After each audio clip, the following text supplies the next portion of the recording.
we've been working on issues like piracy and unauthorized downloading for over a decade now, whether we're talking about books or movies or music. What we've seen over and over is, in an effort to reduce unauthorized downloading, the rights holders have pushed for new either voluntary agreements or laws that end up restricting other kinds of legitimate speech or communications. One of the ways that these efforts to reduce piracy ends up affecting legitimate speech is by affecting what sorts of technologies people are allowed to use or develop. And so one example of this that we've seen for a long time is peer-to-peer technologies, which by themselves have many legitimate uses. People who want to distribute something cheaply, or people who want to make sure that everyone has the latest version of something. There are a lot of reasons to use peer-to-peer technologies, like BitTorrent is a popular example. BitTorrent is a technology, it's a protocol, a lot like email's a protocol, and there are different ways of implementing it. And it allows people to, when you're downloading a file, to download parts of that file from different users who already have parts of the file. And so one of the qualities of BitTorrent is that as more people are downloading, as you get a bigger, the word is swarm, it goes faster for everybody. And that's the opposite of the way that a centralized server works, where the more people are trying to get access to something, the slower it goes. And so there are a lot of people who like that quality. And so people who are trying to distribute free content, for example, they like that they don't have to pay for all the bandwidth and that it gets faster as more people use it. And those people are affected, and they're affected negatively when companies go after BitTorrent as technology. The question of how you distinguish between legitimate speech and infringement is kind of the hard question that underlies this whole debate. And the answer is that there's no technical way to do it.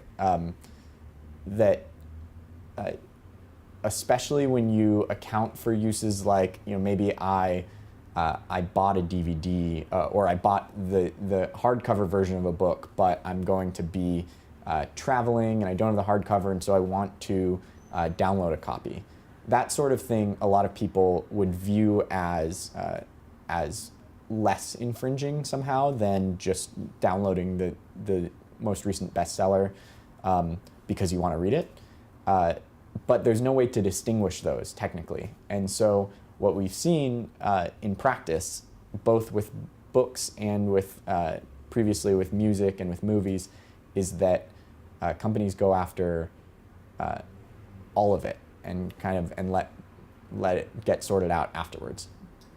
One of the interesting things about the Google Books lawsuit is that it really reveals a different understanding between some of the people involved. And so Google was digitizing books in the same way that it scans websites. It said some of these are copyrighted works in the same way that some websites are copyrighted. But we can scan it in order to index it, in order to point people to the right place, and then maybe they'll buy the book, or maybe they'll go and they'll get it from a library. And that's not the model that many publishers and authors use when they're thinking about books. Some of course did agree with Google on that, but many consider books to be thinking about the physical book. It's closed until you buy it or get it from a library, and you don't really have access to what's inside until that point. Even if you're trying to look something up, or it's considered bad form to just go into the bookstore and read the part you're interested in. And I think we're going to see a lot more of those changes of models. So people have have a different view on how people want to interact with books. And I think that's really what's going to drive the changes that to the way that people consume books. And so, yeah, right now there's no real way to subscribe to get the latest paperback in the mail. And maybe it will be something like that people really like. or maybe it will be something else entirely. But we need to see people try out these different things to see really what sticks. Whenever you're talking about unauthorized downloading, it's important to keep in mind that there are some people who are not going to buy the thing, and they're not going to buy the thing if it's cheap and convenient, and they're not going to buy the thing if it's really hard for them to download it. And those people are those people are not the people to worry about. There's a much larger percentage of people who are going to do the most convenient way to get the best product and don't mind paying a fair price for that. And so I think given how hard the problem is of separating out what we consider good downloading from bad downloading, the real opportunity lies in making legitimate purchases easier and more convenient and higher quality. And so instead of trying to decide, okay, how are we going to make computers know which uses or which downloads are infringing, we say, let's make it really, really easy for consumers to buy the books that they want. And let's make those books as good as anything that they can find on the internet. And the idea is that when it's easy and when the price is competitive and when the quality of the book is good, then the problem of so-called piracy kind of evaporates. And that's what we have seen with, for example, music and movies. There's probably been no greater impact on movie downloading than the widespread availability of Netflix. What works about Netflix, what makes it end up taking such a big bite out of unauthorized downloading, is that it has a lot of what you want, and still not as much as it could, but it has a lot of what you want, and it's available right when you want it, and it's inexpensive.